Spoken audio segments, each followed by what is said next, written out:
Hey everyone, welcome back to a battle here with Duude1991. We had a battle just before this one, and it was quite one-sided, so we decided to do another one. I'm going to lead with Rotom as he leads with his Sylveon. I'm going to go for the Will-O-Wisp to get residual damage on this Sylveon because I know I don't like these things. He's going to go for the Reflect.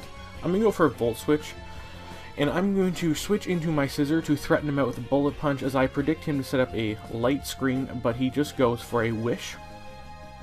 I'm going to go for the U-turn, predicting him to switch out into most likely his Gyarados, and I want to get switch advantage so I can go back into my Rotom. He does just that, gets the Intimidate off. Now, unfortunately for him, I get the crit, but because he did get the Wish up, he's going to get all his health back in as I go into my Rotom. He freaking switch out here. So, I believe I'm just going to go for a Volt Switch, thinking he's probably going to go back into this thing, and I can come back and throw a Gengar at it. And because I can throw the Sludge Bomb at it, I know I can probably KO this thing from here. And that's one main wall out of my way. Just going to go for the Sludge Bomb. He doesn't switch out, as I'm pretty sure he had nothing that wanted to take that. And that's going to go down, so it's 6-5 already.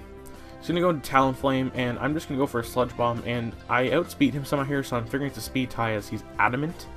He's going to go for the Swords Dance, and I kind of forgot about the Speed Tie, the possibility, and he's going to go for a Brave Bird, and that's going to take out my Gengar, but he's going to go down as well, so I'm still in the lead, although I lost probably my second biggest threat on my team, which is kind of unfortunate.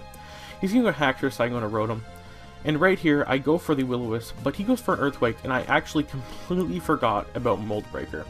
My rush shows a lot when I'm in Wi-Fi battles, because I don't really pay attention all that much for some reason. So I'm just going to go for that, and I'm going to have to fodder Rotom here, because I didn't really want to switch anything, thinking he might not be choiced. But at this point, I think he's probably just choiced, so he's going to have to switch out. I'm just going to go straight for the Brave Bird, if I recall correctly. And he's going to go to Rotom, which basically is a huge problem for me. It's going to wall most of my team, and that's really unfortunate. I'm going to switch out from Talonflame, go into Blissey, predicting the Will-O-Wisp, and that is exactly what he is going to do. I believe I'm going to go for a Thunder Wave here, as he goes into his Happy Easter, which is the Azumarill, and because the Fairy typing, it's not going to be the nicest thing for me to take out, now that I only have Scissor that will do neutral damage to it, which is kind of unfortunate. Now, I know for me to do anything, I need to get this thing down low enough where I can just take it out with anything, pretty much. So I'm just going for Seismic Tosses. The first one gets the Paralysis, and he goes for Waterfall here, and I'm going to live it, and I believe I die to the burn damage afterwards. But I got his Azumarill down to around half health, which basically lets me go into Lucario, and I believe I'm just going to go straight for the close combat after Mega Evolving.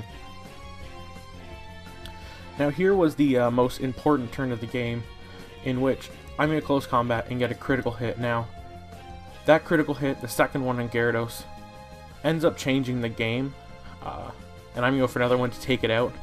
Unfortunately, I think that may have changed the outcome of the game, because the Intimidate and such, but I can't really do much about it. Shit happens.